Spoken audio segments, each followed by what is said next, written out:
crowd, what a crowd. Get those people over here, see if you can get. Come on, let them come over. What is a big crowd? It's always big. We want to win, we got to win. We want to save our country from the radical left crazies. Thank you very much. And hello, North Carolina. Hello, North Carolina. We love you, North Carolina. I'm thrilled to be in Fayetteville with thousands of loyal, hardworking American patriots. And you know what's going to happen in 45 days from now, and you're watching those polls, they go up, up, up, up. 45 days from now, we're going to win North Carolina. We're going to win 4 more years in the White House. Right? As we meet tonight, our nation mourns the loss of a legal giant, Supreme Court Justice Ruth Bader Ginsburg. Her landmark rulings, fierce devotion to justice, and her courageous battle against cancer inspire all Americans. You may agree, you may not disagree with her, but she was an inspiration to a tremendous number of people. I say all Americans. Justice Ginsburg's close relationship with a friend of ours, a friend of mine, Justice Scalia, is also a powerful reminder that we can disagree on fundamental issues while treating each other with decency, dignity, and respect. Our thoughts and prayers are with her family. Thank you very much. Thank you. Thank you. So Article 2 of our Constitution says the President shall nominate justices of the Supreme Court.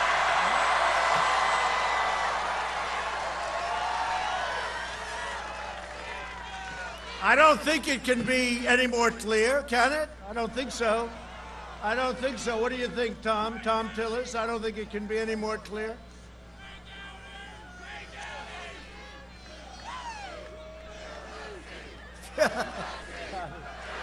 This can only happen in North Carolina.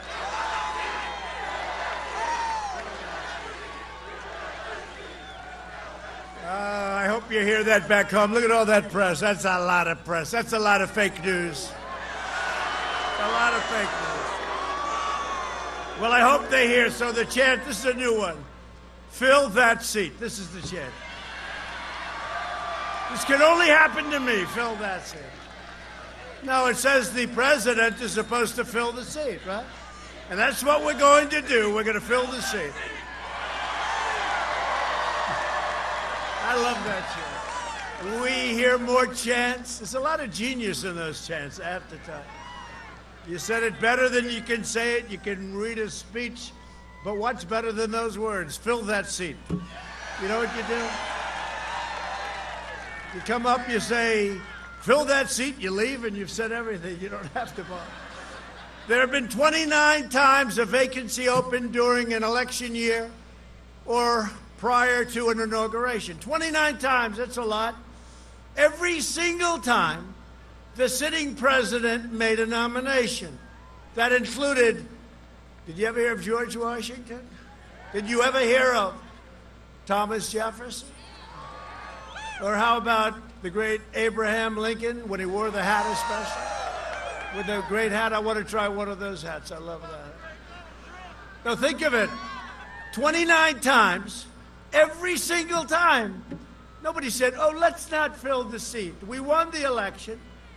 Now then we have some senators that, you know, well, forget it. We think of it. I won't say it. I won't say it, Susan. I won't say it, Susan.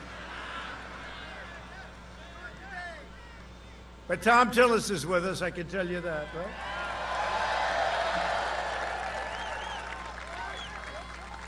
Great. We have great Republican senators. We have great people. And we have a great country. That's really, we have a great country. And we're going to keep it that way. So we win an election, and those are the consequences. You know, it's called fill that seat, and that's what we're doing. The Supreme Court was a very central issue in both the 2016 presidential election and then the 2018 midterm elections, where, by the way, I didn't run. You know, we had a lot of people said, oh, he really took a little bit of a shellac, and not nearly as bad as others. In fact, we gained seats in the Senate, but they never talk about that, right? They don't talk about that. We gained 2 seats. Nobody talked about it. But we didn't run.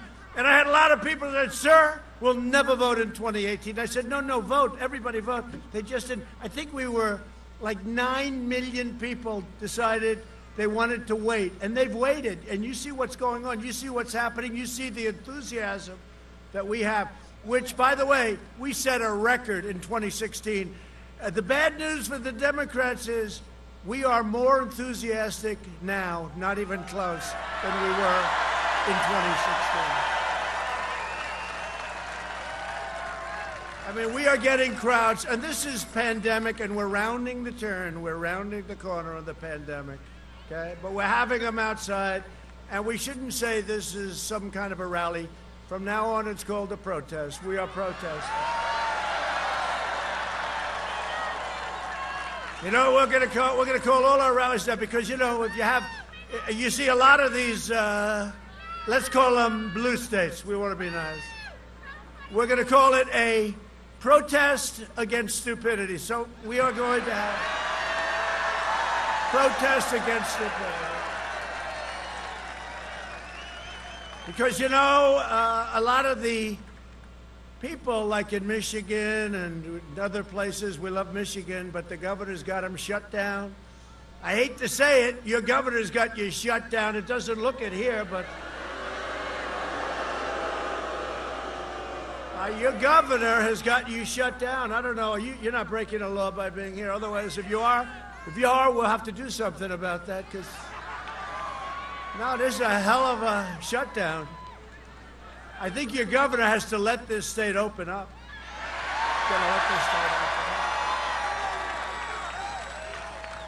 And Pennsylvania, look what they're doing in Pennsylvania, a great state. That's actually something very special is going to happen here in Pennsylvania. That's a Commonwealth. We always have to remember Pennsylvania Commonwealth. Got 2 of them, and you better remember or you get in trouble. But we love Pennsylvania, and it's shut down. The governor's got it just shut down, nice and tight. And you know what? On November 4th, it's going to be opened up. It's going to be opened up. Because they're trying to hurt our numbers, but our economic numbers are so good. They're staggering. They're the best we've ever had. Jobs, retail, stock market, everything. And this is with a lot of shutdowns by Democrats. That's all they're doing. On November 4th, they'll announce we've decided to open up. One of the teachers' groups said, actually, one of the unions and one of the politicians in California said, no, we're not going to do it. We need to do it. We should be open by November 4th. That was not a good thing for them to say. That person, I think, was fired.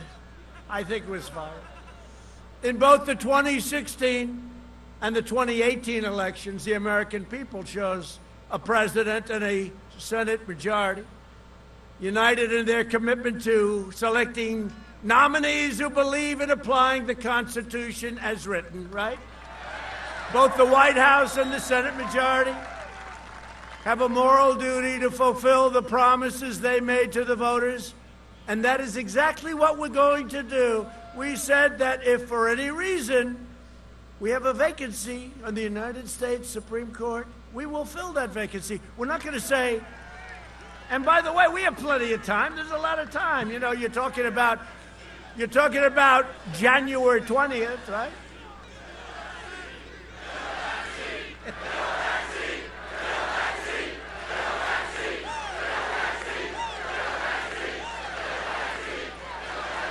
So we will uphold equal justice under the law for citizens of every race, color, religion, and creed. I will be putting forth a nominee next week. It will be a woman. It will be a woman unless, wait, okay, let's do a poll. Oh, there they are. How many of these have you come to? Speaking of women, how many of the, what is this, number what? Like 90? They're great. North Carolina, though, right? I see them all over the place. They're great. I hope your husbands are okay with it. Are they okay? They're okay. You have good husbands. But we're going to do a vote, okay? So I said, You know, I love these free polls because pollsters, and, you know, most of the pollsters are corrupt as far as I'm concerned. If we believed in pollsters, we wouldn't be here right now. But we're actually getting very good. We just had a 53 from Rasmussen, which is very good. Considering we won 4 years ago with a lot lower than 53. History has shown that when you're at 53, you can't lose an election. Has anyone ever lost an election with a 53? The answer is yes, when the other side cheats. That could happen. That could happen. That could happen. You saw what happened in Pennsylvania, right? Some state Supreme Court justice just ruled that they can take as long as they want to count the ballots. That means I'll be leading and winning Pennsylvania like we did last time. Yeah, we'll be leading, we'll be winning Pennsylvania. We're going to win it easy. We're going to win your state easily. You know, I just came off the plane with, by the way, our great Chief of Staff, Mark Meadows. Did anybody ever hear of Mark Meadows?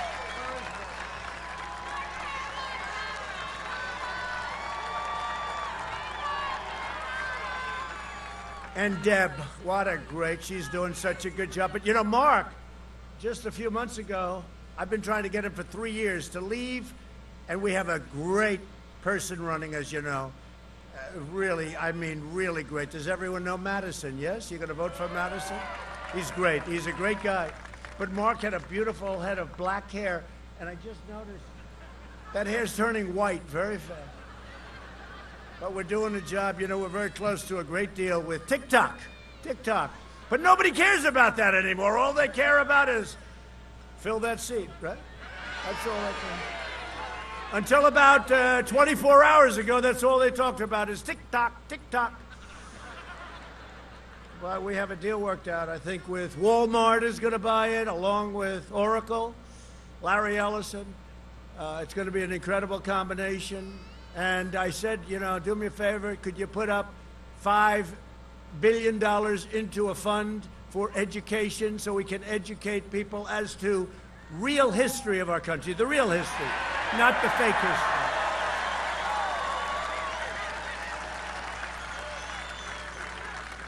Because we're getting very close to that deal, and all of the technology will be maintained here. They're going to move probably to the great state of Texas. Sorry, we've got you a lot of business, but they're going to move into the United States, which is what's important. They're going to move it to the United States. Unbelievable company. They're going to have 25,000 jobs. If it all goes, I gave them the preliminary approval. But they're putting up $5 billion.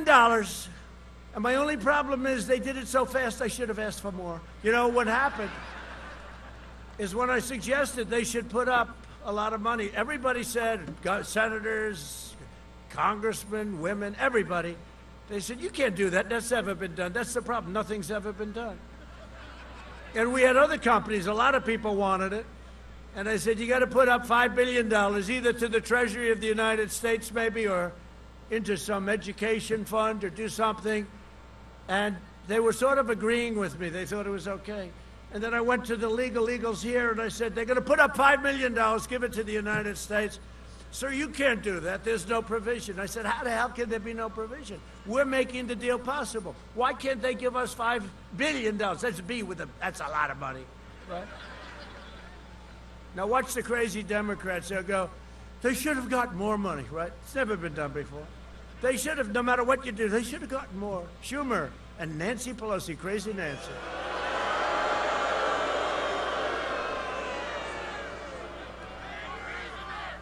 But I'll tell you, and I said it last night, we had a great rally last night. You saw that, right? In a place that we're going to win.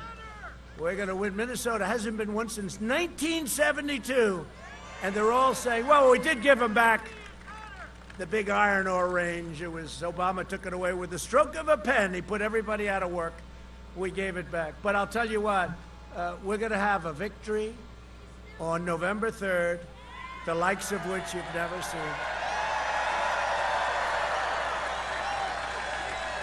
Now, we're counting on the federal court system to make it so that we can actually have an evening where we know who wins, okay? not where the votes are going to be counted a week later or 2 weeks later. But in just 3.5 years under my administration, we've secured America's borders, rebuilt the awesome power of the U.S. military. Think of that.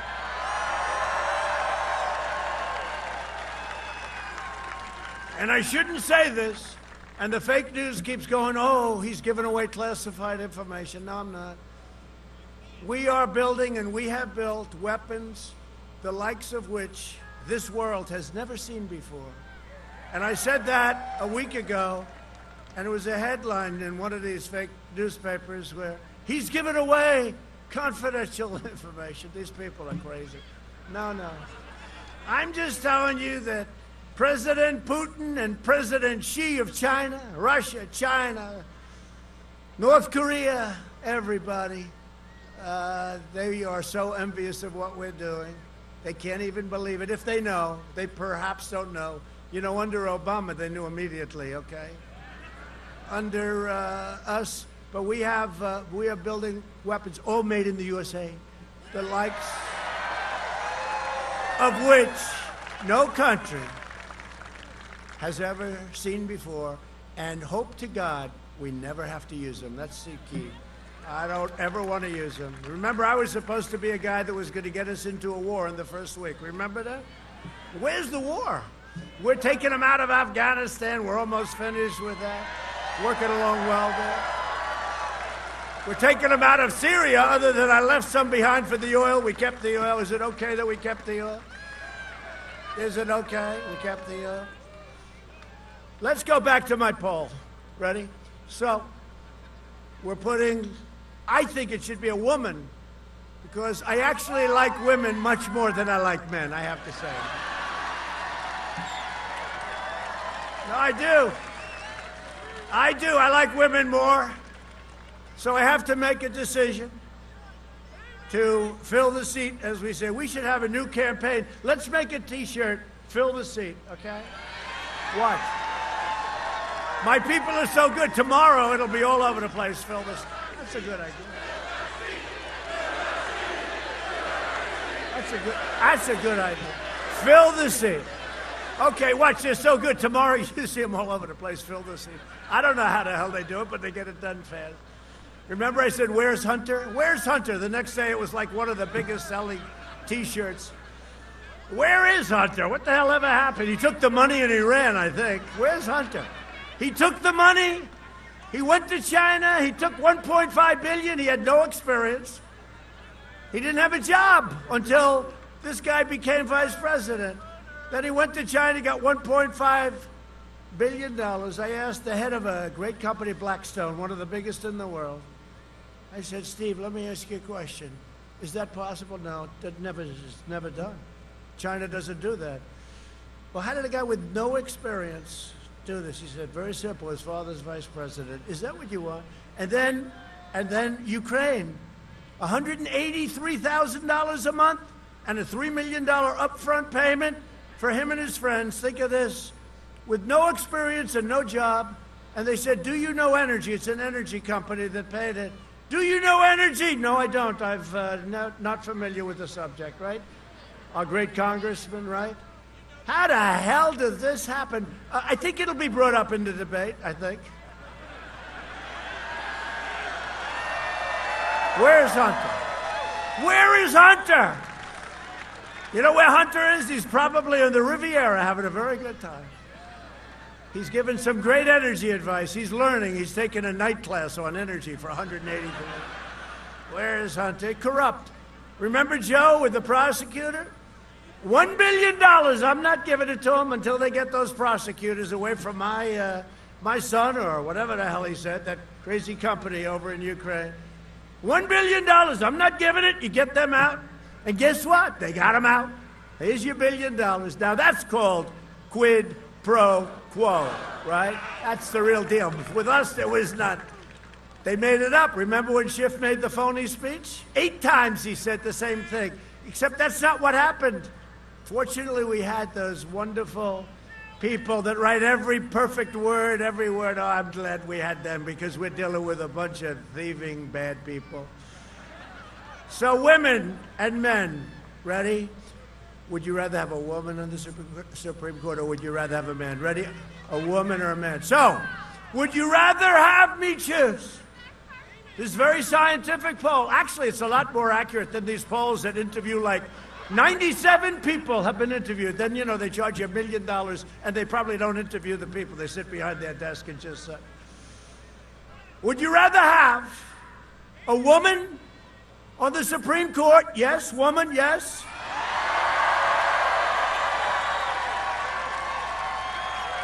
Tom Tillis says yes. So would you rather have a woman, or would you rather have a man on the Supreme Court? What's going on? Let's give it one more quick chance. This is a free poll.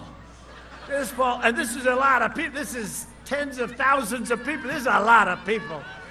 You know, the fake news, they'll say he had a smattering of people. You know, they always say, if Bernie Sanders had a crowd, oh, he had a massive crowd. It was so big. With me, my crowds are 5 times bigger than Bernie's. And they'll say he had a smattering of people. There were people. They were in the middle of an airport that nobody ever heard of, right? Here we are. Thousands. If those people, come on, bring them over. What the hell, at this point, might as well let them come on over. Come on over. You got thousands of people behind these people. I would imagine the sight lines aren't too good. You have stands in front. Okay, so one more time. Who would rather have a man on the Supreme Court? Well, the man, it's... Who would rather have a woman on the Supreme Court?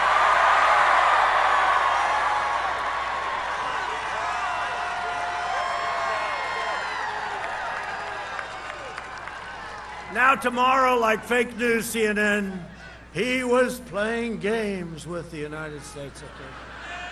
It is a terrible thing he's done. No, I'm just taking a poll, please. And by the way, that's a very accurate poll, because that's the way I feel. It will be a woman, a very talented, very brilliant woman, who I haven't chosen yet, but we have numerous women on the list. I built this incredible list of brilliant people. And we're asking for Biden's list. He can't give it. You know why? Because if he ever gave a list, he'd either put somebody in the left middle, which would be okay, you could get votes, or he'd put somebody, which is what he's going to choose, so far left. Now, if he did the left middle, he loses his entire left coast, right? And if he loses the left coast, that's the end of his election. And last time, remember how many people I got from Bernie because of trade? A lot of the Bernie people vote for us because Bernie's right about one thing, trade. But Bernie took a bad defeat, didn't he? It was a bad loss. He's one of the most gracious losers I've ever seen. He is. All Elizabeth Warren Pocahontas had to do is leave. If she left before Super Tuesday, Bernie would have won every one of those states. But they split up that vote. That's too bad, but we have Sleepy Joe. We'll see how that works out. I think it's working out pretty good. You know, we were winning so much we could have called off the election. We were winning by so much. And then the plague came in from China, and in many ways I had to go back to work, but I had to go back to work on this one too. And now we're going up and up and up, and we're winning all over the place.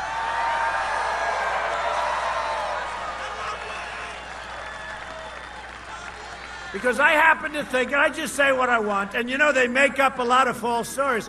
They will make up a lie, like what I said about military. Can you imagine? No animal would say that. They make it up and then they put it in ads. So once they did that, the only good thing is I can say, I said, now I can say anything. He is the worst candidate, the dumbest of all candidates. But he was dumb in prime time, as told to me by a senator from long ago. He said, who's the dumbest in the Senate? Who's the smartest in the Senate?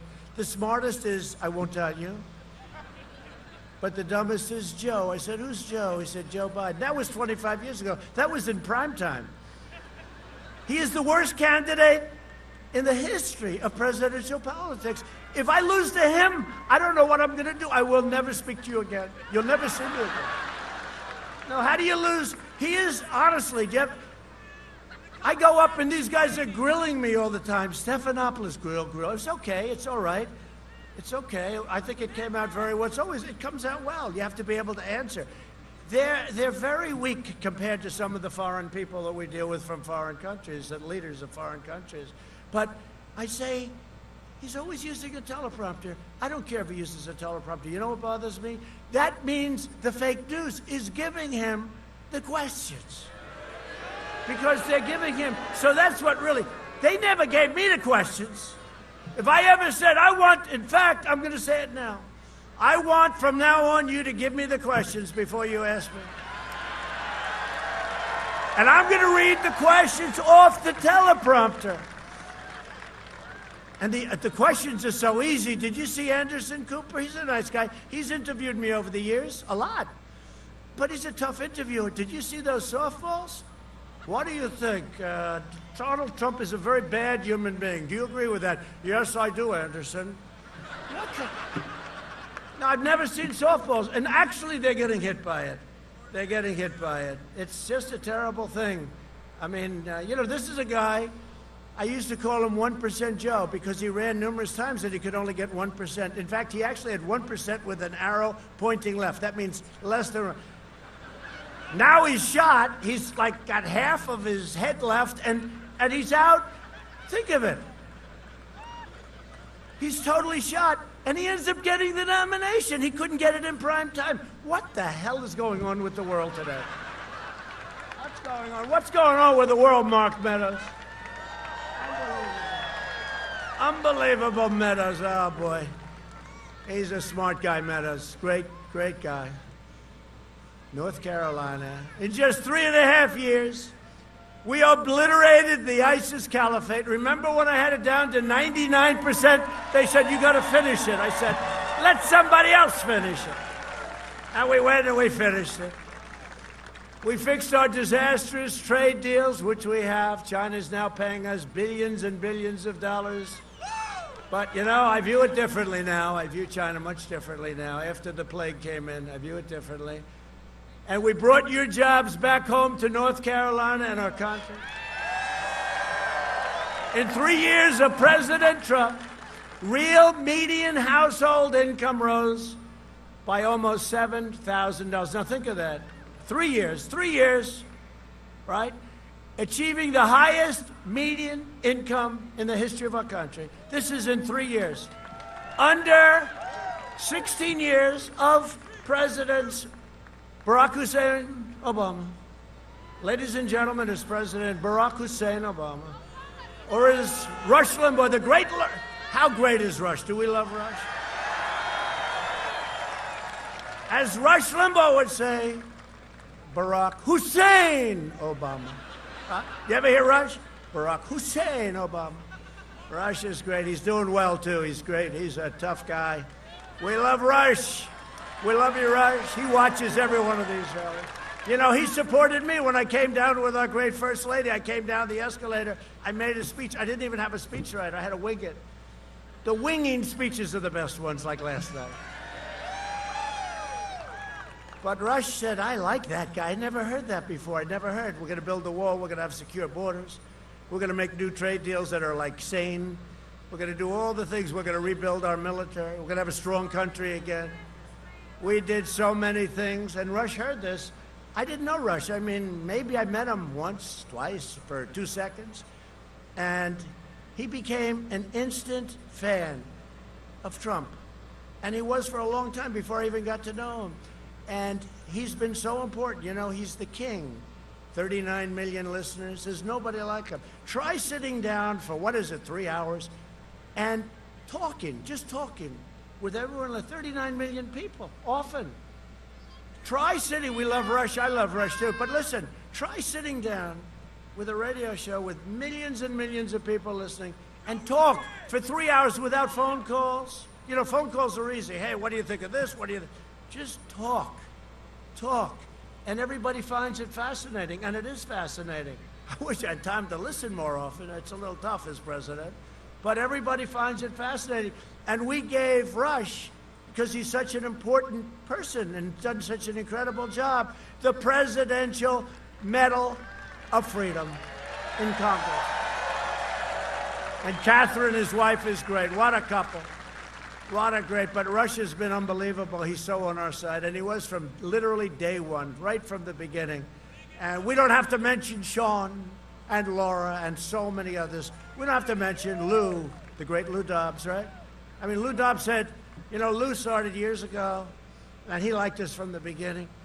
He said, Donald Trump is going to be a very good president. Okay, that was the first little time. Then he went, Donald Trump, yeah, Donald Trump. I love Donald Trump, but he's the best since Ronald Reagan. Then he went, Donald Trump is an even better president than Ronald Reagan. So that was about a year and a half into it. Then the great Lou Dobbs said, Donald Trump may be the greatest of all time, greatest of all time. And then somebody said, could I ask you, Lou, when you say the greatest, does that include Abraham Lincoln and George Washington? He said, absolutely. He's now the greatest of all time, so we love Lou Dobbs. Lou Dobbs is great. Go out and buy his book. His book is great. But we have great support. We have great support. Tucker's been very good lately, I have to tell you, Tucker's been very good. Tucker Carlson, he's come a long way. He's actually, you know, the whole thing with faking around with our whole history. He's very strong in that. We took care of that very powerfully, very powerfully. We signed an executive order. We fired a lot of people that were talking about cancel culture and a lot of fake stuff, that were getting paid a lot of money, that were here for a long time. Under 16 years of Presidents Obama and Bush, the median income only rose $2,900. Now think of that. So 3 years, it went up 7,000. 16 years, it went up less than 3,000. I'd say that's a big difference. And that's not including energy, because look what you're paying for your gasoline now, right? Remember those days? Remember those days of $5? You said, let's get rid of that big truck. Now you're all buying bigger trucks than they ever thought possible. Because, you know why? Because gasoline is so damn cheap. Right? Remember the $5 days? Now you're at below $2 a lot, right? Below 2. I mean, they're seeing numbers that nobody believes. It's all good stuff. And we're energy independent. So many things have happened. If you add $4,000 or $5,000, so you're talking about by $11,000. You got to add the energy. I said to my people, put the energy in. Well, I don't know if it's right. I said, do me a favor, just put it in, okay? In my first 3 years, we lifted 6.6 million people out of poverty, the largest poverty reduction of any president in American history. We built the greatest economy in the history of the world. And now we're doing it again, and we're doing it very rapidly. This is a super V. You know, they said, oh, I don't know, V is going to be very hard. No, this is a super V. We will deliver a safe and effective vaccine this year. It's already in very good shape, very, very good shape, in a matter of weeks. We will end the pandemic from China. We will end our plague from China. Next year will be one of the greatest years in the history of our country. It's heading that way. You see it. If you take a look, automobile manufacturing, housing, retailing, they're all setting records. They're through the roof. Hard to believe, actually. During the rounding the corner, when I say rounding the corner, they go crazy. They want to keep it going as long as possible. If you say anything positive, they say, he's not telling the truth to the American public. I am actually telling the truth.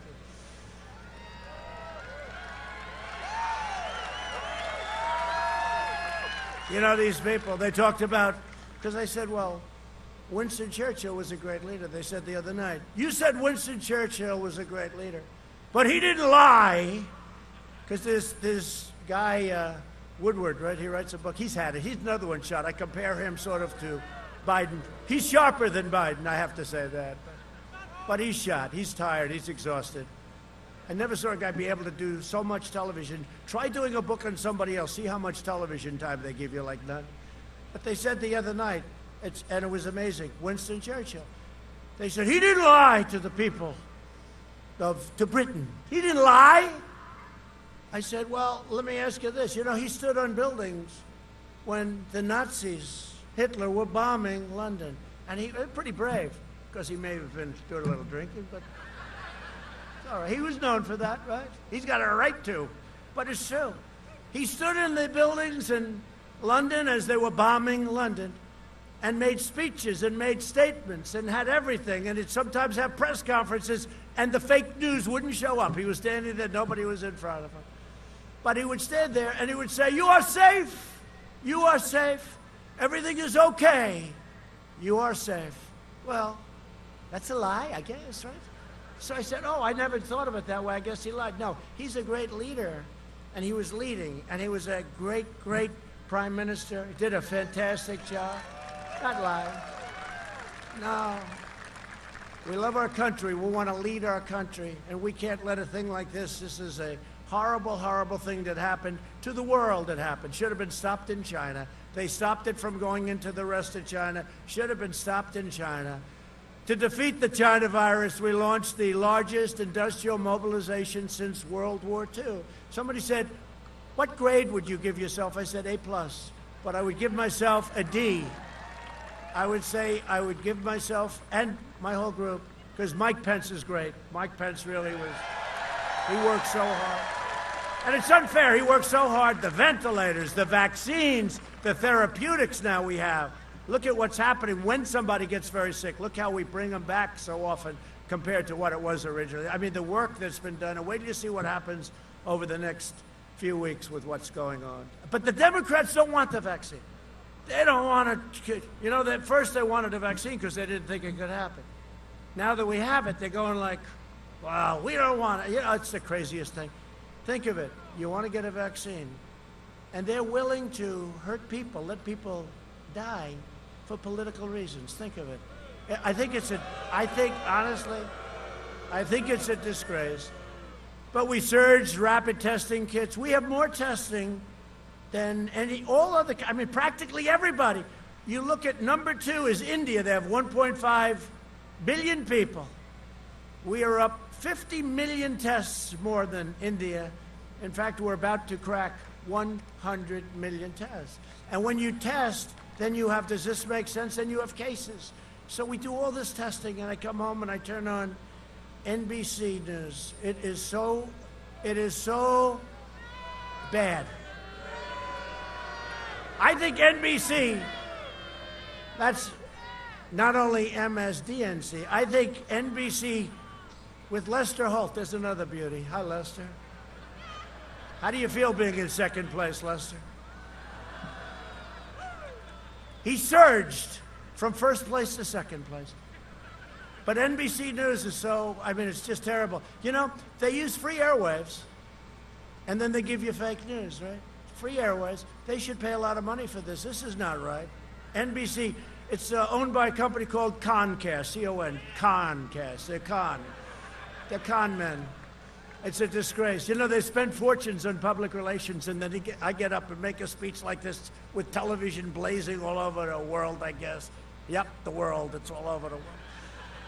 And I say Comcast, and immediately there goes their public. How's your public relations doing, NBC? Not too good. But they're just, they don't tell the truth. Our country would be so much better off if we had honest media, really. Be so better off. Really would.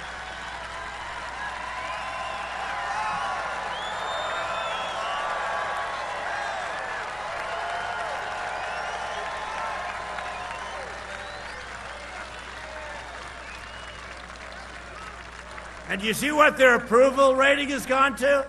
I think it's one of my greatest achievements.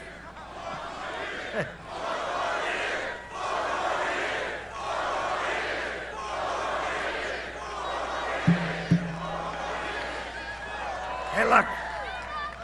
It's a Saturday night. We have all night. This happened last night in Minnesota. You know, I have these teleprompter people. They're great. They're genius. And I was about 45 minutes into the speech, and I realized I was only on line 2. And he was like, "What do I do?"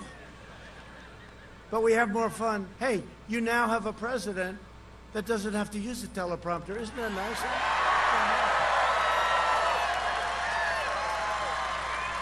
And I said last night, and yeah, your friends were there, the congressman. By the way, is the media now, and I'm pretty sure it's getting close, I think they have a lower approval rating than Congress. Congratulations. No, but it's hard. You know, when you're sitting there, you're in businesses, you're in construction, you drive trucks, you do a lot of things, you're in offices.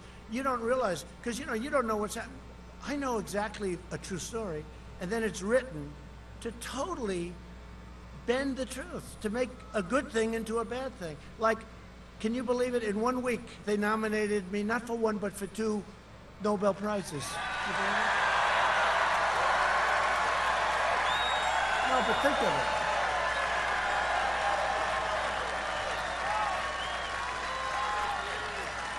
No, but think. And they didn't cover the story. Now, Obama got his the first week, you know, very liberal group. And nobody knew what the hell he got it for, and he didn't know. Why did you get it? I don't know. Remember? I don't know. I have no idea. But, you know, you have a president, you love your president, and your president gets honored, because I'm not being honored, you're being honored, with the Nobel Peace Prize for Israel, what we did with Israel.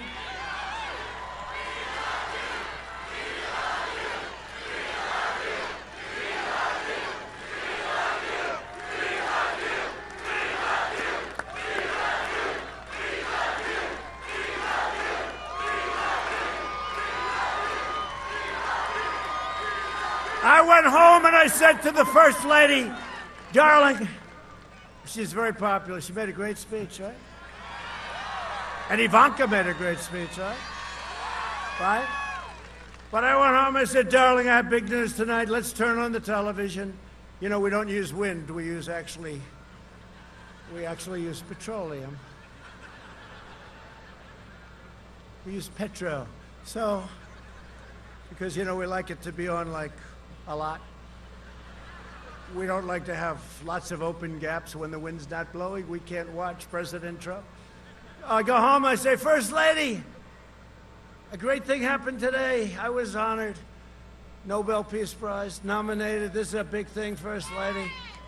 And then I went home 2 days later, I said, First Lady, you're not going to believe it, I was honored again. Nobel Prize, that's Kosovo. Israel, Kosovo. I said, First Lady, this is great news. Let's turn on the television. This is going to be big. This is going to be big tonight. We just got honored. This is big. Nobel Peace, can you imagine? You grow up in Brooklyn, Queens, and now you're getting to know. First Lady, let's turn on the television. Let's turn on to that fake NBC News. And I see we have a storm. Okay, First Lady, don't worry about it. The storm is big. We have it taken care of. FEMA's down there. Florida, Alabama, Georgia. We got FEMA down there. It's being taken care of. We always take care of them. We take good care of them. Texas, Louisiana, we took good care of them 2 weeks ago. All right, First Lady, don't worry about it. It's next story, I'm sure. It's the Nobel Prize for Peace. We're stopping mass killings between Kosovo and Serbia. They've been killing each other for so many. They're going to stop killing. I said, fellas, let's get together. You know, they've been doing it for hundreds of years, frankly, under different names. I said, that's great. And with Israel, UAE and Bahrain signed a deal with Israel. Everybody said, couldn't be done. I said, all right, First Lady, that's the first story on NBC, but don't worry, that's a big story. You know, the floods are big. Well, I see it. And then there was a second story about something. And then a third story about something with me. I don't know, something bad they found out. Then there was a fourth and a fifth and a sixth. I said, First Lady, I'm a little embarrassed. I thought we'd do a little better. And then they looked at the screen and said, good night. And I wasn't covered. I got the Nobel Peace Prize nomination, a Peace Prize Nobel nomination, and they didn't cover it. And then the following day, I watched a certain show that does like us, and they said, would you believe that they covered, and they mentioned like 5 subjects that were nothing. That was 18 minutes, and the Peace Prize Nobel version, 0 time for President Trump. Thank you very much, fake news media. We appreciate it.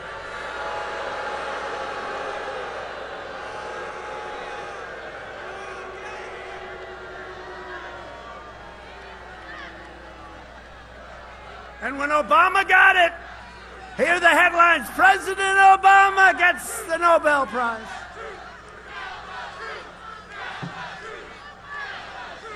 We need an honest media. The free airwaves, they lie over the free airwaves. They use them and they lie. I don't know. We're going to have to look at it. They're a bunch of scoundrels.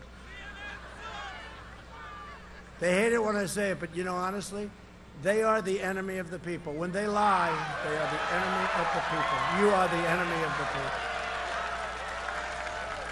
Oh, damn it, the red lights just went off. 1, 2, 3. There's one back there. There's one back there. Probably, oh, it's OAN. Thank you, OAN.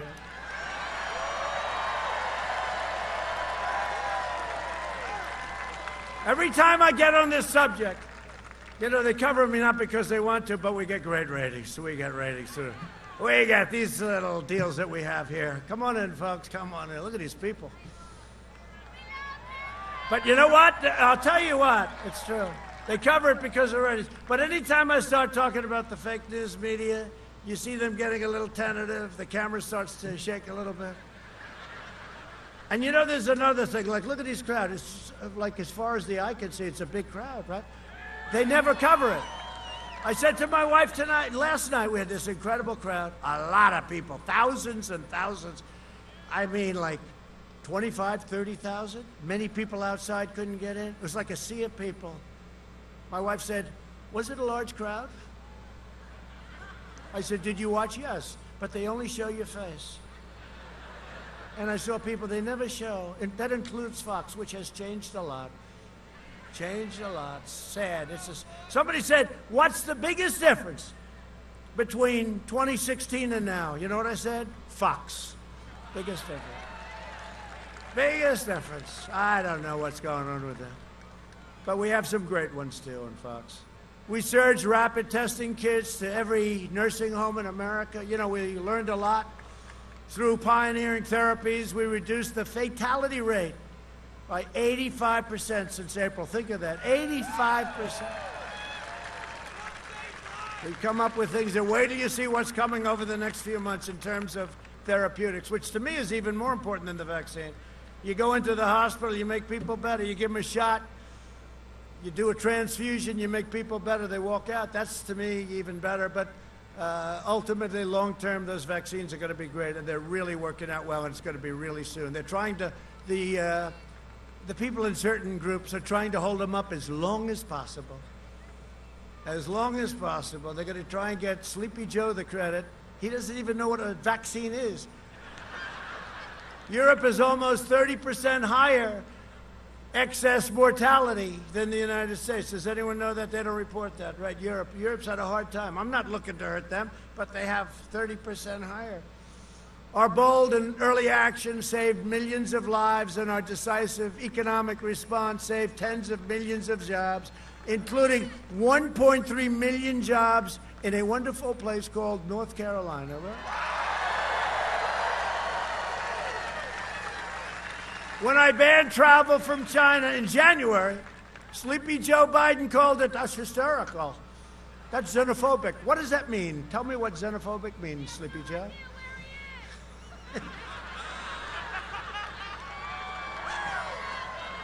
Who said that? I mean, you're my friend. Who said it? Boy, what a voice. Have you ever tried opera? What a voice that everybody has. That's true. I wouldn't say it. She said, he has no idea where he is, but I would never say it. I won't say it. I refuse to say it. No, but don't underestimate him. Look, he's been doing this for 47 years. And I got a debate coming up with this guy. No, it's true. You never know. You never know. They give him a big fat shot in the ass, and he comes out. And for 2 hours, he's better than ever before. You know. The problem is, what happens after that? Nah, we're going to ask for a drug test. We are. I'd like to have a drug test. Both of us. I'll take it. He'll take it.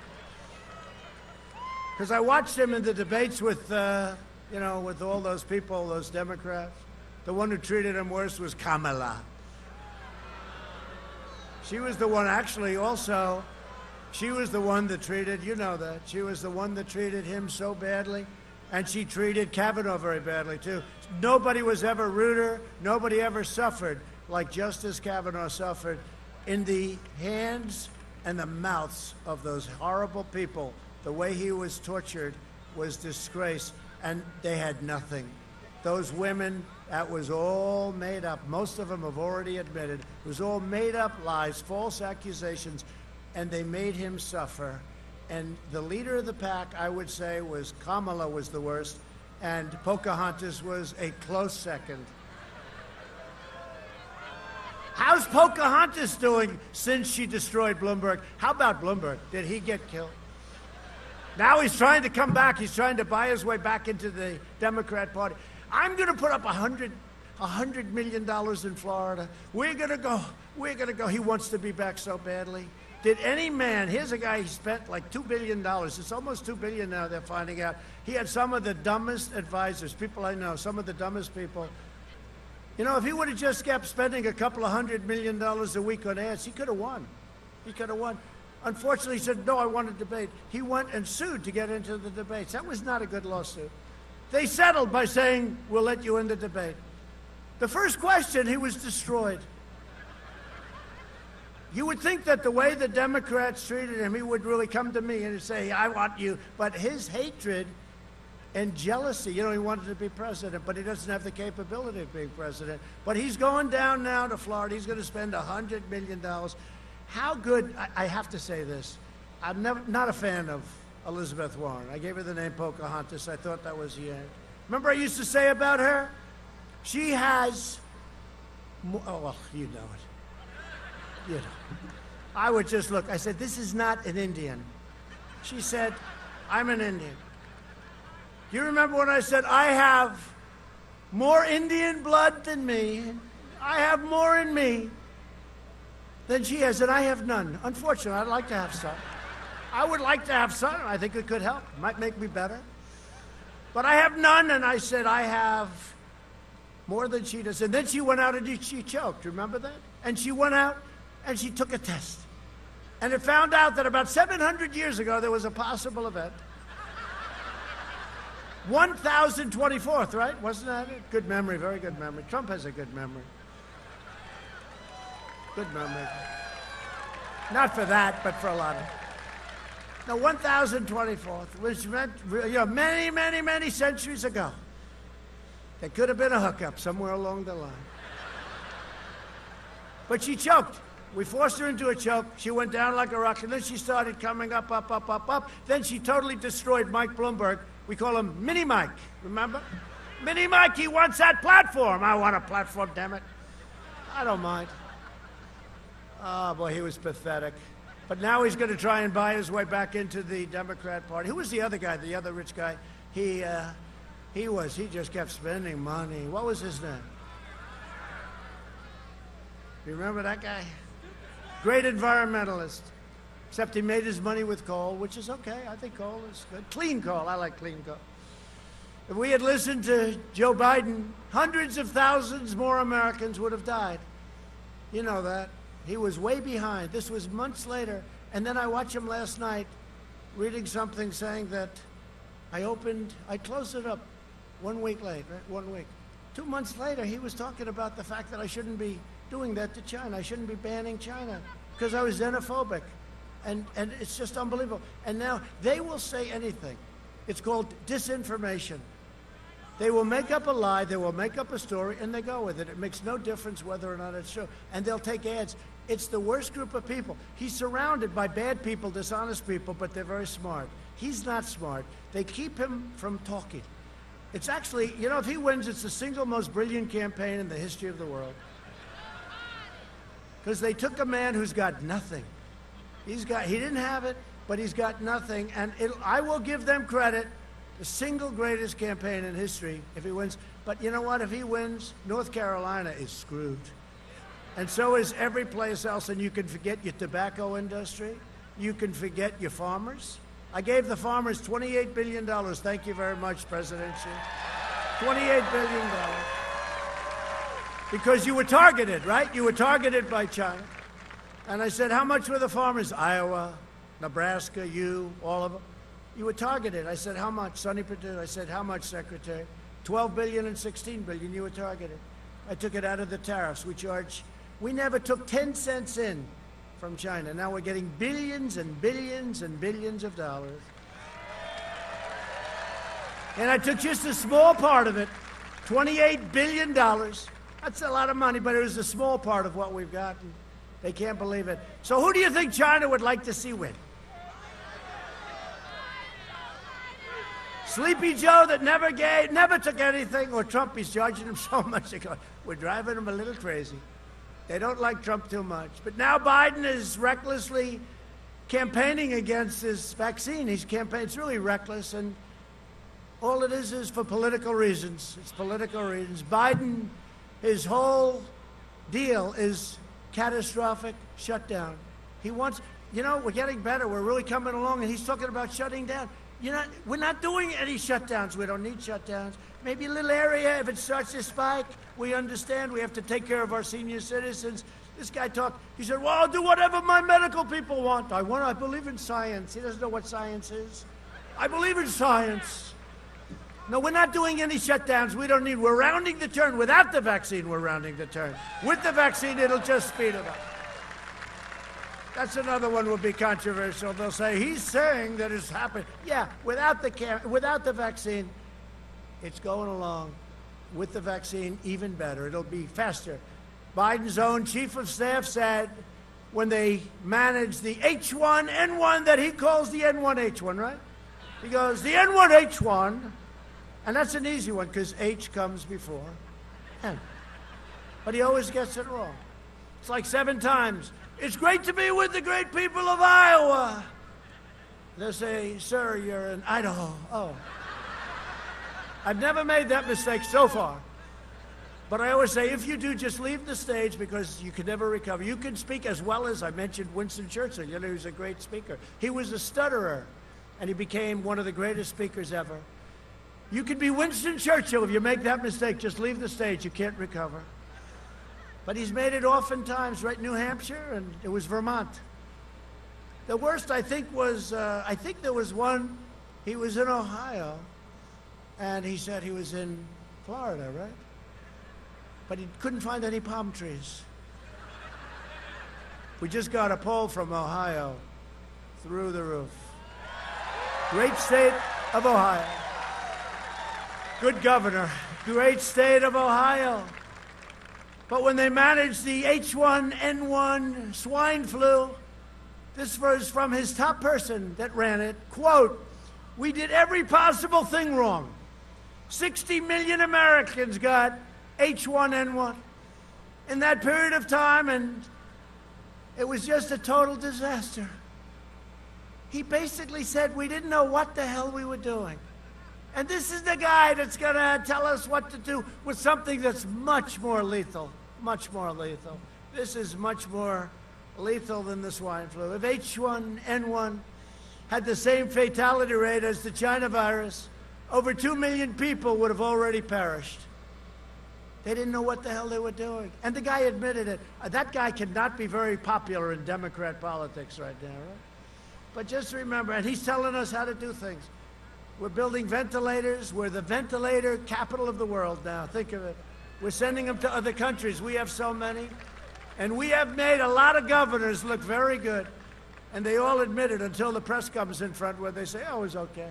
But we took care of them. We took care of governors. We took care of the states. On November 3rd, North Carolina will decide whether we will quickly return to record prosperity or whether we allow Joe Biden to impose a $4 trillion tax hike.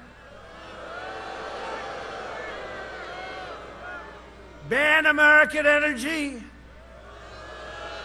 Confiscate your guns. These are all things he said. Shut down our economy. Destroy the suburbs. You know, they were saying that women in the suburbs, they're not sure if they like me.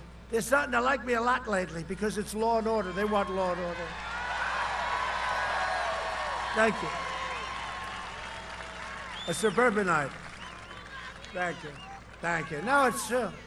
I don't know. But I heard the same thing 4 years ago. Remember? Women will not vote for him. Then we win the election. It's like they're all in shock. Well, what took place? Well, he did very well with women. What the hell was that all about, right? Did very well. Women were great. Hey, we were way above everything.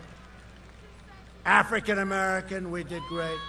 Hispanic, we did great. Have you seen African American and Hispanic American numbers? If it holds true, we will have set a record for a Republican, which is very good. No, if it holds true. Well, a lot of jobs. A lot of great thinking. But he wants to give free health care to illegal aliens. Now, what that's going to do is destroy our country because two things happen. Number one, we can't afford it. Number two, everybody is going to come pouring into our country if you do that. You know, right now they're saying, wherever they are, when you say, we're going to give you free education, we're going to give you free health care, we're going to take care of you, everything's going to be perfect, we're going to give you every single family. Now watch, they'll print this. We've checked it out, and he lied about this. Every single family is going to be given a brand new silver cloud Rolls Royce. Now, I said that, and CNN went, he lied about the fact that they're not getting a Rolls Royce.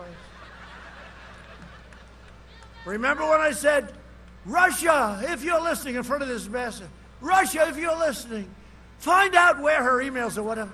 And then everybody laughed, I laughed, they actually play it all the time. When he spoke to Russia, you ever see it? And they cut it off before the end, they don't see any. I said, Russia, if you're listening. Oh, these people are sick. He wants to erase your borders. Yeah, that was supposed to be a joke, right? It was a joke. It was a joke. Everybody was laughing, but they refused to go the extra quarter of a second. He wants to indoctrinate your children with poisonous anti-American lies in education. To combat the toxic left-wing propaganda in our schools, I am launching a new pro-American lesson plan for students called 1776 Commission. It's already done.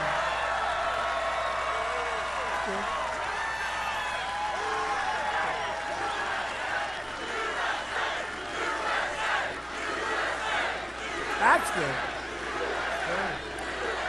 It's true, your kids come home and they tell you things.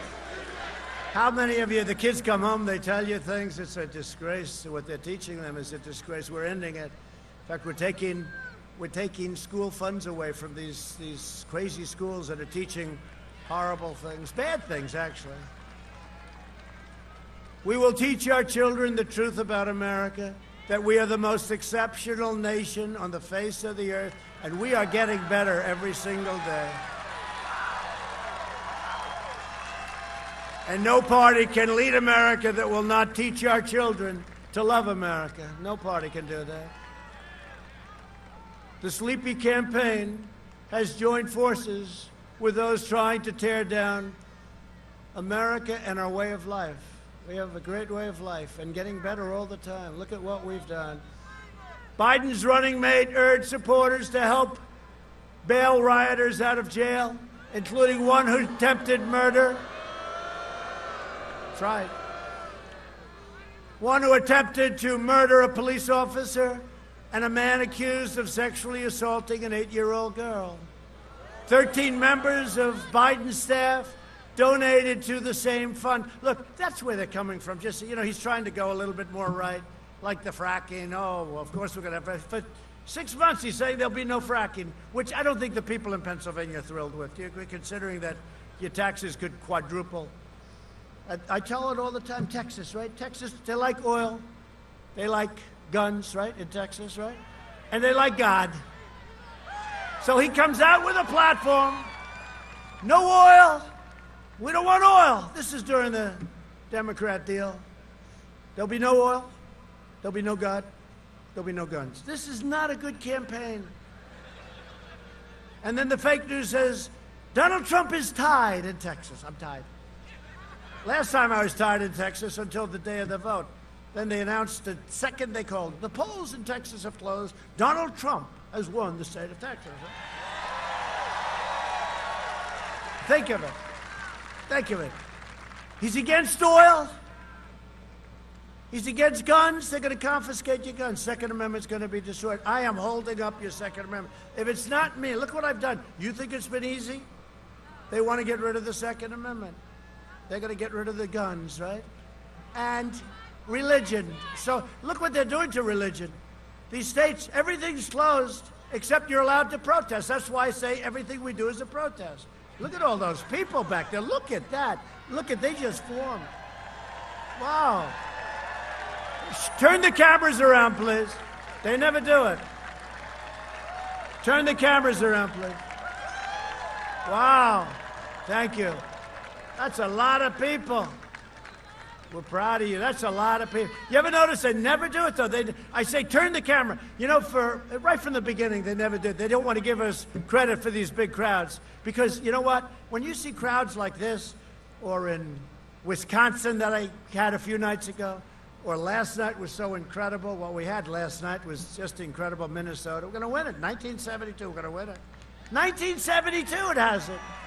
That's a long time ago. Remember, I think Reagan won every state except for Minnesota. We're going to win Minnesota. What we've done for them, we've opened up their livelihood again. Maine. How about Maine? I opened up 5,000 square miles of ocean. Obama closed it.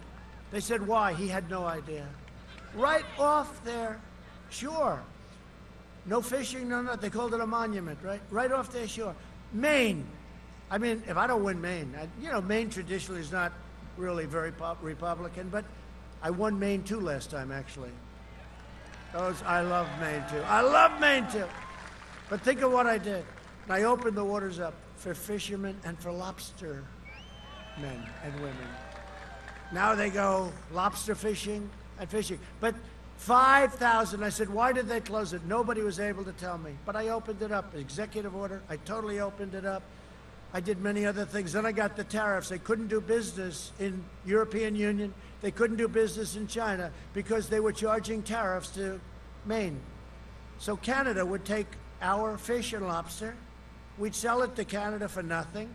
And they'd sell it to China and Europe because they didn't have to pay tariffs. So not only did I get the 5,000, think of what 5,000 square miles. So you take 1 mile, square mile, multiply it times 5,000. That's a big area even in an ocean, right? It's massive. And it was the best area, the best. I got rid of the tariffs. I told them, if you tariff our Maine lobster people and fishermen and women, if you want to tariff them, that's okay. But we're going to tariff your cars, okay, which is a much bigger deal. It was amazing how quickly those tariffs were taken off. I did that all for Maine. I did that like in 2 weeks, okay? Took me 2 weeks. Once I found out about it, it's hard to believe it ever happened. So I did that for Maine. And somebody said, I'm down in Maine. How the hell can I be down in Maine after what I did?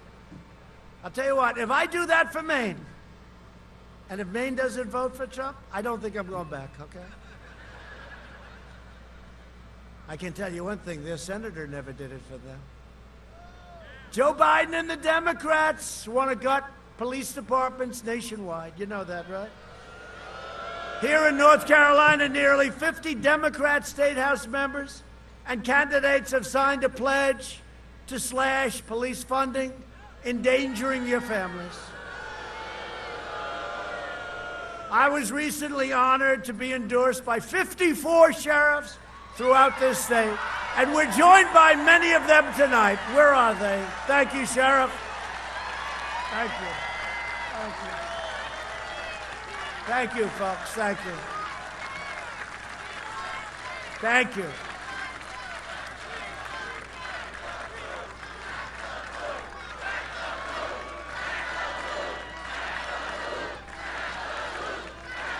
We got to take care of our law enforcement. We got to take care. Nobody can do the job like them. We have to let them do their job. We got to stop this nonsense, this child's play. We got to stop. They're great. You know, I was endorsed by, think of this, New York's finest. It's very tough. You know, de Blasio is your mayor. He doesn't have a clue what's happening either. I think Sleepy Joe's worse. You want to know the truth. But, you know, because this other guy has just an ideology that's just terrible. But de Blasio is there, New York's finest. First time they've ever endorsed a presidential candidate. They endorsed me 3 weeks ago. That takes courage, you know? Think of it. Chicago. The police in Chicago, they could do that job. We don't even have to bring in the National Guard. Whenever we do, it takes about 30 minutes, it's over, right? Like we did in Minneapolis. 30 minutes. Remember that beautiful scene? They lined up, they went down. There was no social distancing in between these great, tough guys. There was no social distancing, Tom Tillis. They went down and they had like $250,000 outfits. They had more crap on their helmet with night goggles. And these guys were sort of, wise guys, right? They're shouting at him, screaming at him. They were screaming at the wrong people. They went down. They never had to stop. It was just forward. It all ended. It all ended in Minneapolis. It took, you all saw it, what, a half an hour? Remember they hit the CNN reporter in the knee? He went down, Ali Velshi. He said, "This is a friendly protest. It's wonderful to see such a..." Behind him, it was all fire for blood.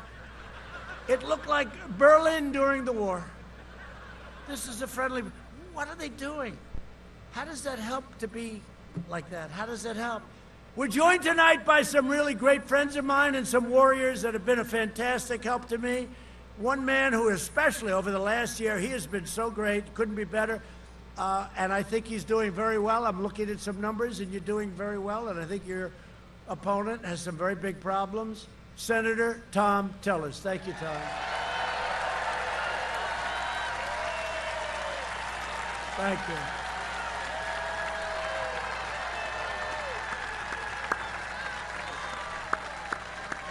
He's been great. Smart guy. And he's got a couple of bills that he's putting in. One in particular, I love it. You got to do it. That if Sanctuary City causes problems, you can sue the Sanctuary City. You can sue.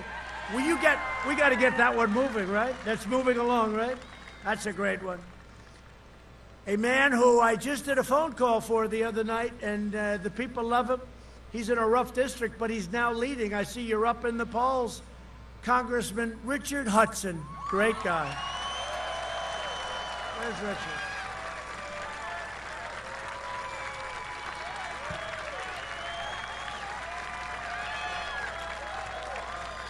Great guy. He's a warrior.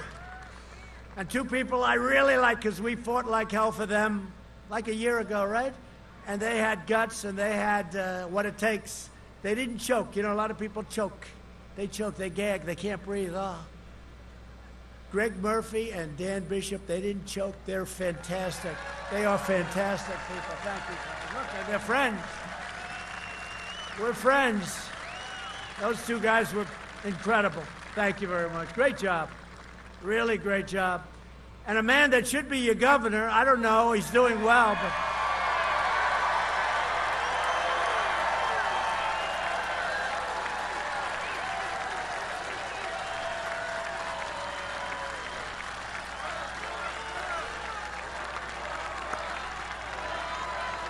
Lieutenant Governor Dan Forest, everybody. Thank you very much. Great job. Handsome guy, handsome. Looks like Cary Grant. I hear you're doing really well. Look, I mean, this guy's got the state totally closed down. It's ridiculous. When are they going to open? When are they going to open? Dan, I guarantee if Dan, this would have been opened up a long time ago. And you would have done even better. I mean, you would have done better. And North Carolina Republican Party Chair, Michael Whatley. Michael. Thank you, Michael. Great job, Michael. How are we doing, Michael? How's it going? Are we up? I mean, if I lose North Carolina, I'm getting out of here. This is not, look at that. This is not, just so you know, the crowd of a man that's coming in second. I say it all the time. I said it when I left Michigan. 2016, the night of the election, we had 32,000 people. Hillary was there just before me in a prime location. She had about 400 people. And we had 30. I got there at 12 in the evening. I started speaking at 1 in the morning. It's now election day, and I left. 32,000 people we had. 32,000 people. So it's now election day. I started speaking. Think of it. 1 o'clock in the morning, we had 30. You never saw anything like it. I left. I said, that doesn't look like we're going to lose Michigan. And guess what? We didn't. We won Michigan. First time in decades. And you know what we've done? Many car plants are now opening up. A great gentleman who's just retiring, Prime Minister Abe of Japan, I said, Shinzo, please do me a favor. We need more car companies. You're selling cars into our country. Please, we want them built here, not in Japan. Please. He said, but we cannot do that. This is a free enterprise system. I said, I know, Shinzo, please. I need some car companies. Please do it. I can't do it. I said, Shinzo, you have to do it. Next day, it was a story. 5 car companies to open up in Michigan, right? So much for free enterprise, but he's a great guy. He's a friend of mine. He's great. He's great. They're lucky he's a friend of mine. I would have been much tougher. It's hard. You know, when a guy's a friend, it's hard, but they did a lot. They did a lot. They're helping a lot. And what they've done here, by the way, Japan, and what they've done in Michigan, Ohio, what they've done. And, by the way, we all love South Carolina, right? Right? I think you love it. Now, South Carolina, we're winning here. But South Carolina, I hate to say this to you. I don't want to make you upset. We're winning by about 400 points, you know. I spoke to a great person in South Carolina. I said, sir, you don't have to come here. This thing's up by a lot. What the hell is the difference, right? I mean, we are up, and we're up good. But I'd love you to tie South Carolina. What do we have to do? What do we have to do? But a lot of activity in South Carolina also. They're doing great. You had the best year you've ever had. They've had the best year they ever had. And you're going to go to a better year. We are going to have a better year. We're also deeply honored to be joined by a military spouse, Amy Williams, who was reunited with her husband, Sergeant First Class Townsend Williams, at my State of the Union address. Everybody remembers that. Everybody remembers. Look at that. Hi, Amy. Hi, Amy. What a great person.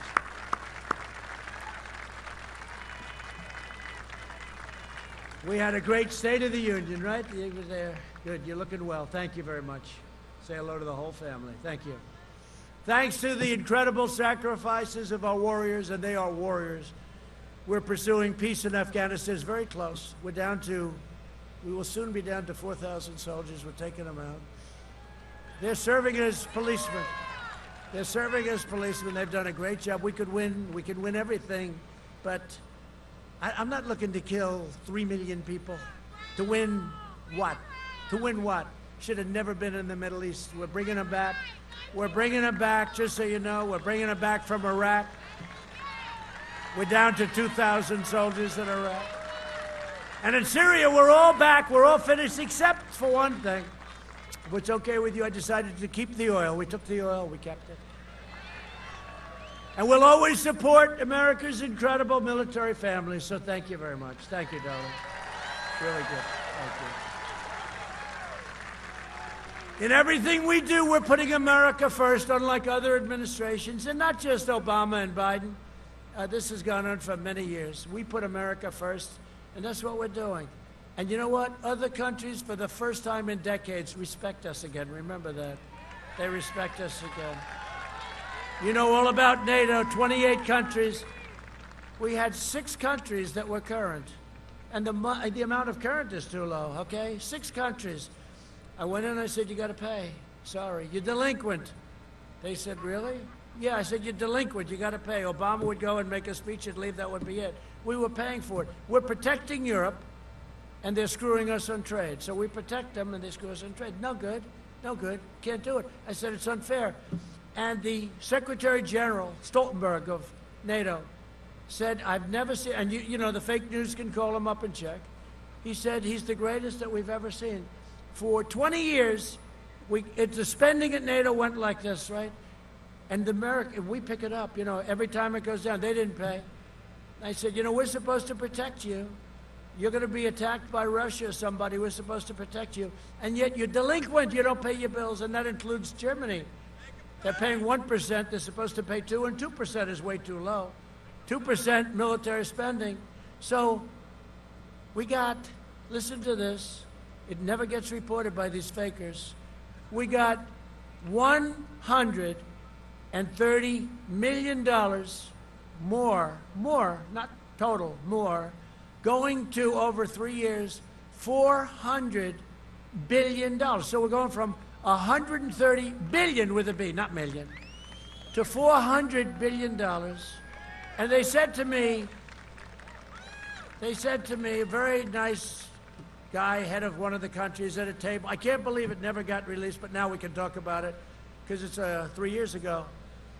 But they said, sir, and this was a big private meeting of all of the nations, does that mean if we don't pay, because I said you got to pay your bills. We're protecting you, you're not paying your bills. Some did, like Poland and some others, but most didn't.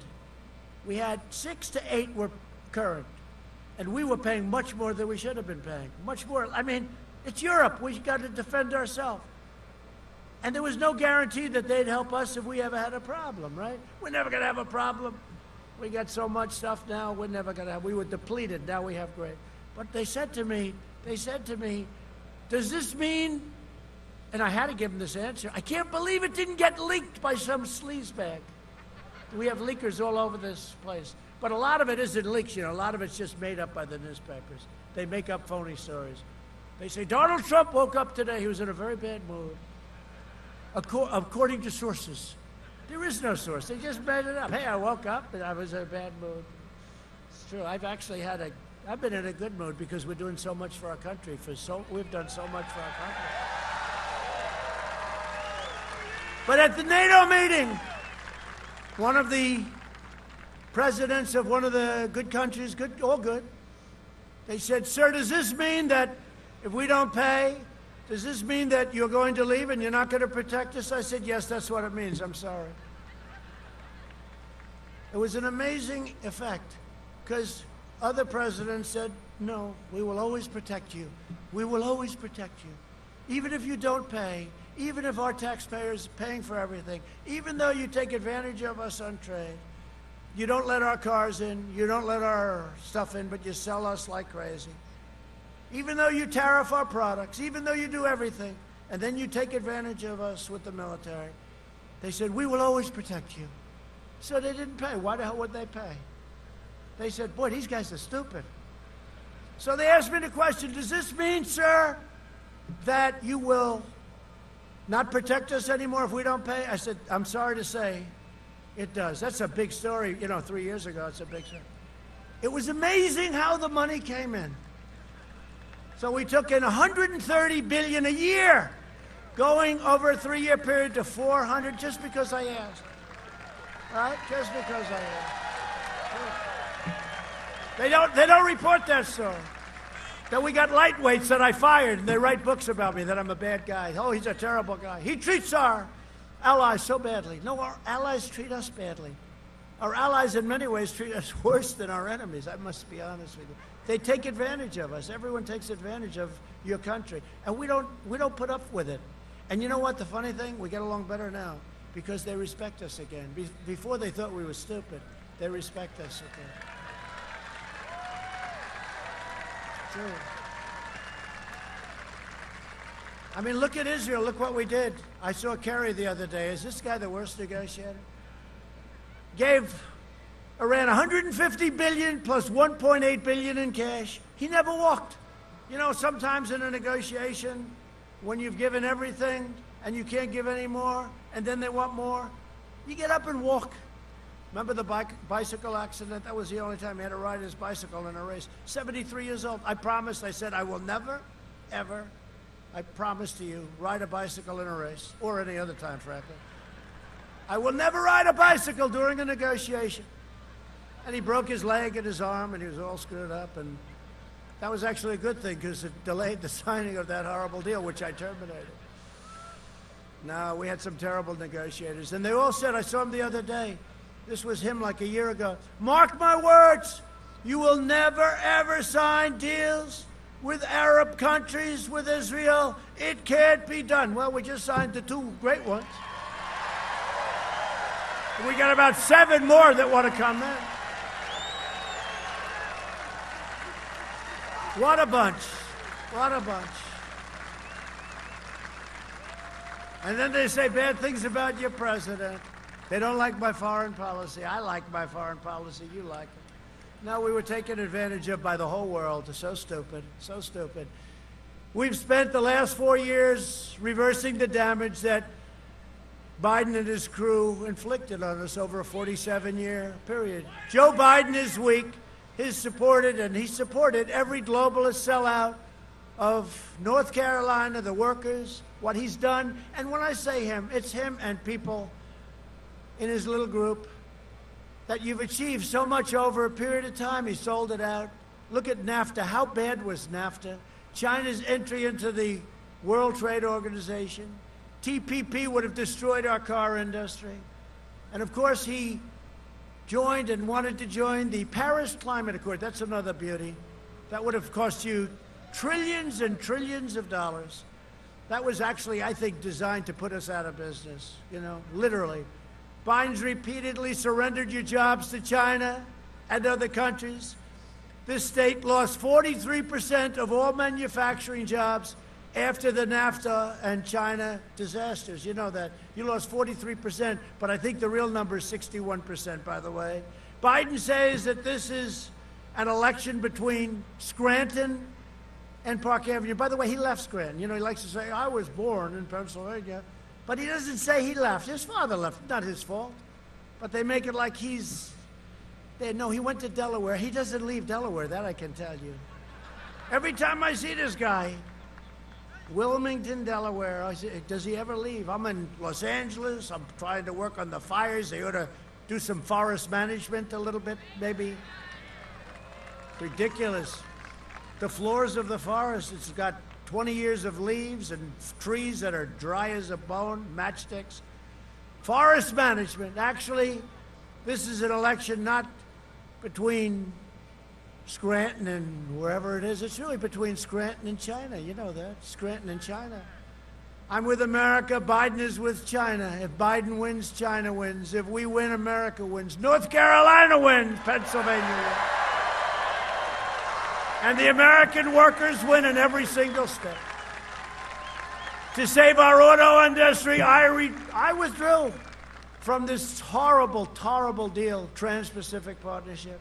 Earlier this year, I kept my promise to North Carolina when I ended the NAFTA nightmare. You got hit so hard, all those empty buildings all over the place, but a lot of them now filled up because of us. They filled up. When did they fill up? Over the last 3.5 years. I proudly signed the brand new U.S.-Mexico-Canada agreement into law, which will bring hundreds of thousands of high-paying jobs back to the United States, and it's already doing. We invested $2.5 trillion in the U.S. military. Defense spending in North Carolina has soared by more than $1 billion a year. Congratulations. Good job. We launched the first new branch of the U.S. Armed Forces. This by itself would be a big achievement. This is one of so many different things. Right to try, the military, the vets, everything. We've done so much, but 75 years, right? Last one was the Air Force, the Army, the Navy, the Air Force, the Marines, the Coast Guard. They're so good. We have another one now after 75 years, Space Force. We need it. I never even promised that, right? One of them said recently that he's actually done more than he promised in the campaign. That means I'm probably the only politician in history. They will tell you, these incredible women up here from North Carolina. They are. Stand up, will you please? These are like the most incredible people. Thank you. Stand up. Turn around for the camera so they can see how incredible you are. Thank you. Man, oh man. What a life. But we took care of the VA with Veterans Choice. You saw that. What Obama passed was nothing. It was nothing. It wasn't working. The Mission Act. That's amazing. And accountability, where we can fire people in the VA that aren't taking great care of our vets, okay? You're fired. Get out. You're fired. Out. We killed the founder and leader of ISIS, al-Baghdadi. We took out the world's #1 terrorist and the mass murderer of American troops and many others, Qasem Soleimani. He's dead. I withdrew from last administration's disastrous Iran nuclear deal. I kept my promise, recognized the true capital of Israel, and opened the American embassy in Jerusalem.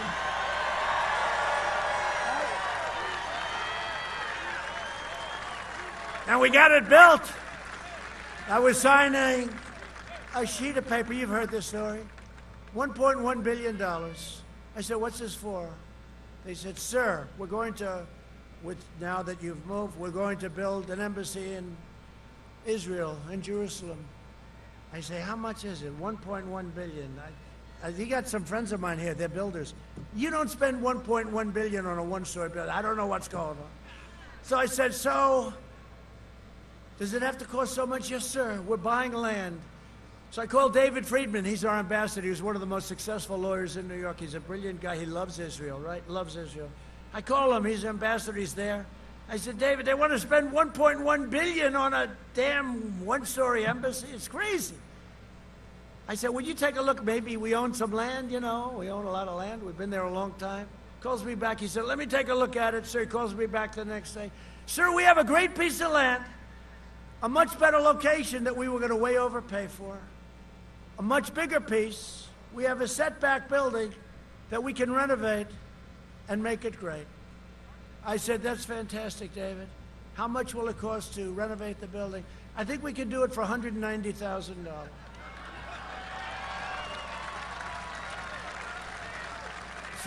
So I said, David, it's the first time I've ever done this. I said, David, it's too cheap.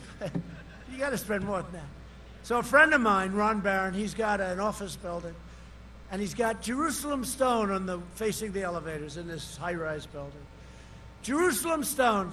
And every time I go in, he goes, oh, you got to see Jerusalem stone. This is, and he paid a fortune for it. He's so proud of it. He doesn't talk about anything but his Jerusalem stone. I said, David, do me a favor. You're in Jerusalem, right? Yes. Do they have Jerusalem stone? They got so much we don't know what to do with it. I said, use all Jerusalem stone when you're rebuilding the building, when you do your renovation. Everything wrap it in Jerusalem stone. So I think we ended up spending to fix up the building like $500,000. Can you believe it? We're going to spend $1.1 billion. And by the way, it would never get built. It would never get built. It wouldn't be built in 20 years from now. And they like it so much, they gave up the plan. They think this is better. It's a better location. It's probably a better building. The Biden agenda, but these, I could tell you stories like that all night long. The aircraft carriers that cost 10 times more than they should cost.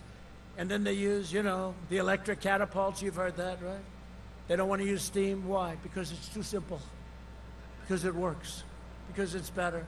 So they go to electric catapults that they're working on for years now. Elevators that are operated by magnets instead of hydraulic magnets. It sounds good. Trust me, it doesn't work. One little glass of water. We're in the ocean. One little glass of water. Boom. Those magnets are gone. I could have told them that. I actually asked the architect, have you ever built a ship before? It's unbelievable. You heard the story last night about Air Force One. We saved a lot of money. I said to Boeing, no, it's got to have a 3 in front of it. They were going to buy Air Force One, $5.7 billion. $5.7 billion. It's a lot of money, but look, it's a hell of a deal. It's a hell of a plane. What can I tell you? I said, how much is the new plane? It was signed by Obama. $5.7 billion, sir. I said, that's a lot of money. It's actually 2 planes. You know, Air Force One is 2 planes. I'll give you a little. They're going to say that's classified information. Well, they've been flying around with 2 planes for 30 years. So I assume somebody does. And our Air Force One is 31 years old, right? So, you know, look, it's time. A lot of the Arab sheiks come in. I see their plane. They have a brand new one. I say, what do we have, 31 years? And we're protecting them. Why the hell don't we have a new one? So I said, so they finally had it, 31 years old. The new one's totally different, 747. It's much longer, bigger wingspan, much more beautiful. You know, it's modern, it's beautiful. 5.7, so I said to the head of Boeing, nice guy, Dennis. This was before they had their difficulty, which is terrible what happened to him. But I said to him, Dennis, I'm not going to spend $5.7 billion on a plane. I'm not going to do it. I won't do it. It's too much. I said last night, I told this for the first time, I said, it's got to have a 3 on it. He said, we can't do it. No. He called me up the following day, we'll take $200 million off. I said, somebody said, well, what are you losing? I said, nothing. In fact, we're gaining a generator. I said, you got to build an extra generator. He said, we'll take $200 million off. I said, nope. I said to the general in charge, I said, General, can we break the deal? Yes, sir, we can. We have a cancellation clause. Good, General. Execute your cancellation clause. We're not going to buy it. I'm not going to pay $5.7 billion for Air Force One. I'm not doing it. He said, yes, sir, I'm very proud of this clause. Why? Why? Because we have the right to cancel. Well, do we have to pay anything? Yes, sir, $250 million. I said, General, don't cancel it. Don't cancel it. Take it back. I don't. Just tell them we don't like the plane. Okay? And I couldn't even say I'm going to buy it from Europe. You know, the only competitor is Europe. I can't say we'll buy it from Europe. No, that doesn't work out too well. So I said, don't do it. I don't want to send them a check, $250 million for nothing, right? We don't want to do it. So I said, just tell them we don't like it. The price is too high. We're not going to buy it. But don't send anything. Don't put it in writing. Don't. Please, General. Yes, sir. Thank you. So about a week later, the head of Boeing called me up. He said, look, we can get it down, but you're asking for too much. I said, you don't understand. It has to have a 3 on it. Not a 4, but a 3. So another month goes by. I forgot about it. I get a call from Boeing. Would $3.9 billion be okay? I said, yes, that's okay. It's got a 3 on it. True story. True story, and then somebody said it's true. Somebody said, well, it must be a different plane. Yeah, I said, yeah, we have a much nicer paint job. We have a much nicer paint job, you know that, and it actually got an extra generator put on, okay? So it's actually more. They said, well, we could use an extra generator. I said, is there anything else you need? I said, sir, we could use an extra generator. I said, we'll get it for you. We'll get it. So I had it included in the price. You know, these people know exactly what I'm talking about. It's called included in the price. But think of it. There's hundreds of deals like that. But you're one person. And that's why I got Mark Meadows involved. Because he's from North Carolina. He's from North Carolina, and he's cheap as hell. I need some cheap people. Oh, there's so many, hundreds and hundreds of stories. I could tell you so much, it's crazy. The Biden agenda would collapse our economy and destroy your country. It would destroy your Social Security and protections for pre-existing conditions. They will.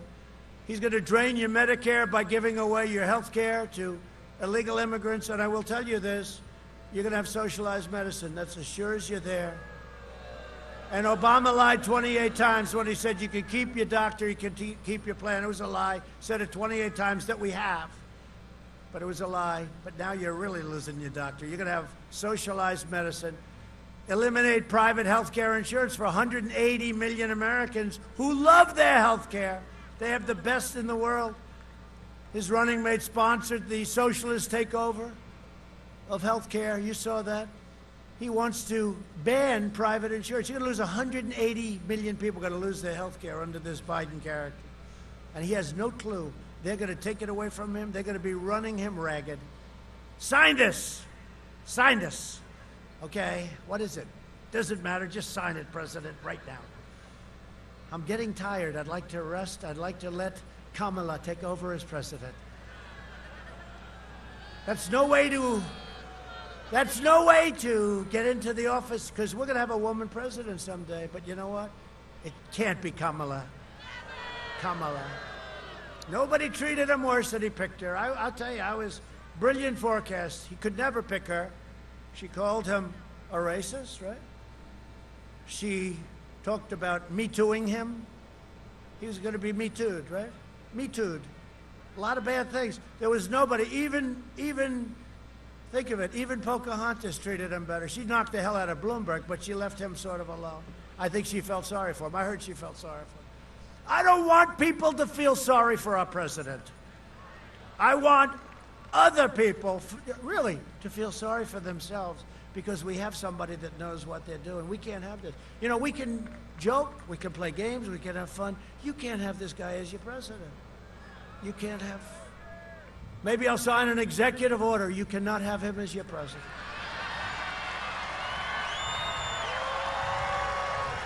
No, but you know this. Everybody knows this. And you know what? People are going to vote for him because they feel sorry for him. I feel sorry for him, too. I feel sorry for him. And maybe he'll show up for an hour and a half at a debate. Who the hell knows? I don't know. But you know, you see the condition he's in. You can't have him as your president. And you know what? You can't have her as your vice president, potentially going to be president. And that's why they're pushing so hard, because they know he's going to be out very soon, and she's going to take over, and she is the furthest left person of anybody. She is rated, not by me, she is rated further left than even Bernie Sanders, okay? He's second, she's first.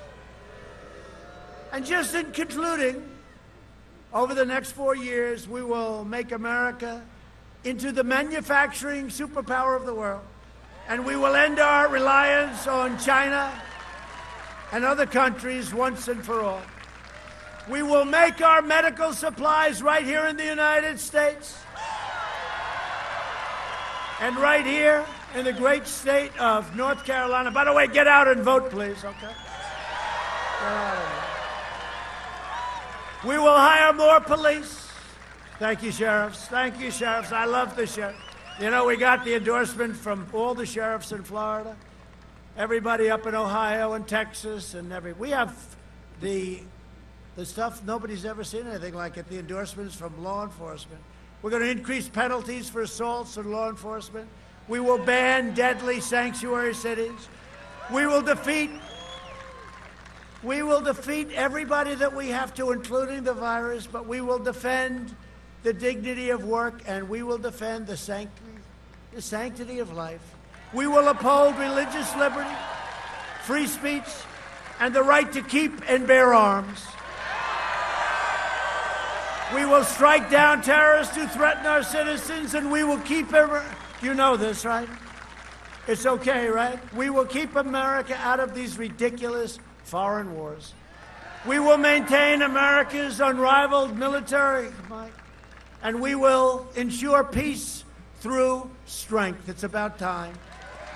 We will end surprise medical billing, require price transparency, and further reduce health insurance premiums and the cost of prescription drugs, which we're doing an unbelievable job on, other than the fact that the drug companies are spending a fortune because they don't like me much. You will see drug prices, prescription drugs, dropping 50, 60, 70% in a very short period of time. Favored nations clauses. We will strongly protect Medicare and Social Security, and we will always protect patients with pre-existing conditions.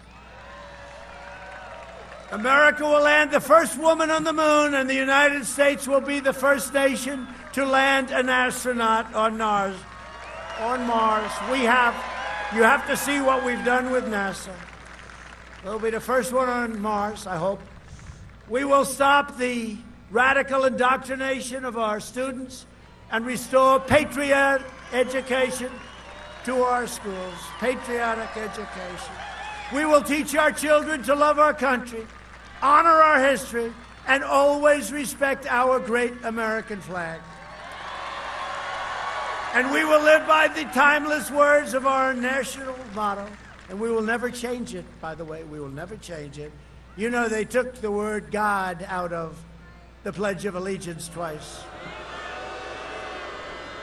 I said, did they make a mistake? Did they make a mistake? They didn't for them. They made a mistake for us. We're not going to put up with it.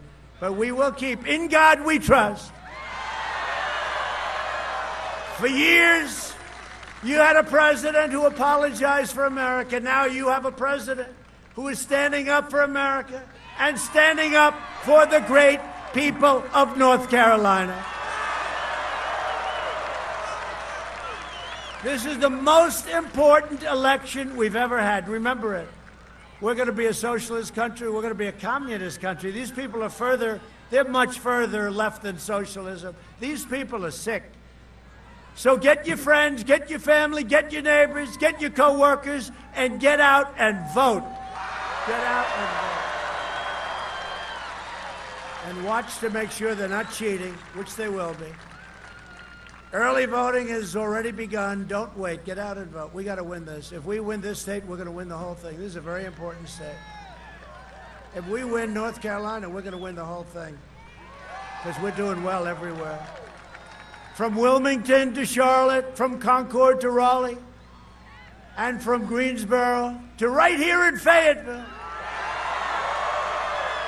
We inherit the legacy of generations of North Carolina patriots who gave their blood, sweat, and tears for this beloved nation.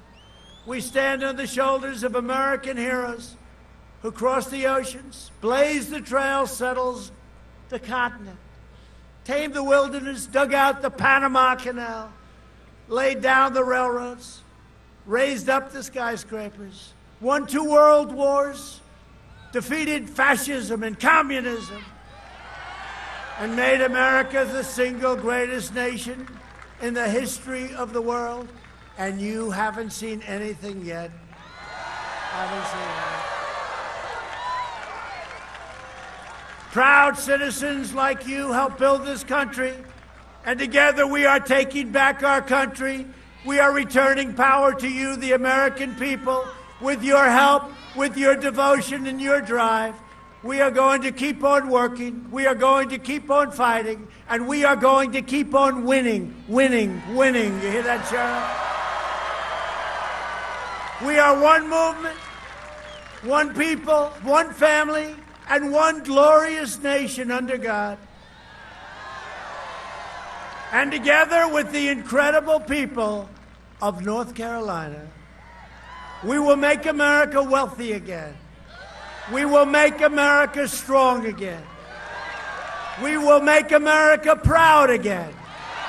We will make America safe again. And we will make America great again. Thank you very much. Get out and vote. Vote, vote, vote.